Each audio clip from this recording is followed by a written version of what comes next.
We carry on one shoulder the duty to represent our constituents, and on the other, the responsibility to protect this democracy. The case of the former MEP Nathan Gill has revealed the threat our democracy faces today. And I know it has caused deep concern right across the House. On Friday, the 21st of November 2025, Mr. Gill was sentenced to 10.5 years in prison for accepting bribes linked to the Russian state and attempting to advance that state's twisted interests.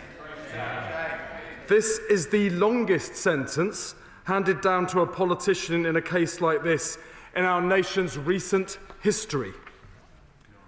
While we must commend the work of the police and the Crown Prosecution Service in successfully prosecuting this case, it is right that we now take a step back to look at how we can protect our democracy against such appalling crimes.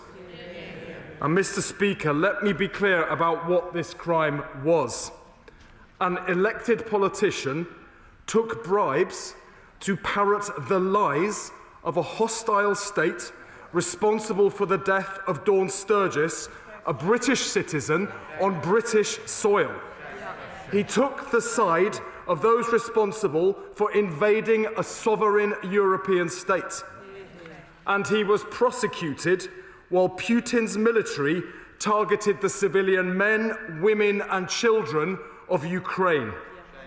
At the time, he sat as a member of the European Parliament, supposedly representing the British people, and went on to become a senior leader of a UK political party. Mr. Speaker, we must learn the lessons so this can never happen again. Following discussions with ministerial colleagues, I have today ordered an independent review into foreign financial interference in UK politics. This will be led by the former Permanent Secretary Philip Rycroft, reporting both to me as Secretary of State responsible for elections and to the Minister of State for Security as the Chair of the Defending Democracy Task Force. The facts are clear. A British politician took bribes to further the interests of the Russian regime, a regime which forcefully deported vulnerable Ukrainian children and killed a British citizen on British soil using a deadly nerve agent. This conduct is a stain on our democracy. The independent review will work to remove that stain. The purpose of the review is to provide an in-depth assessment of the current financial rules and safeguards and make recommendations. I will deposit a full copy of the terms of reference in the House of Commons library. I have asked Philip Rycroft to report back by the end of March, when I will return to this House to set out his findings and the government's response. It is right that the review is independent of government and independent of any political party.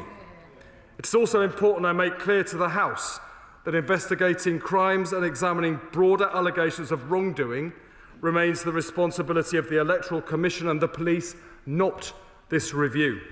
Individual members should continue to refer to the current National Protective Security Authority guidance and speak to the parliamentary security authorities if they have any specific concerns.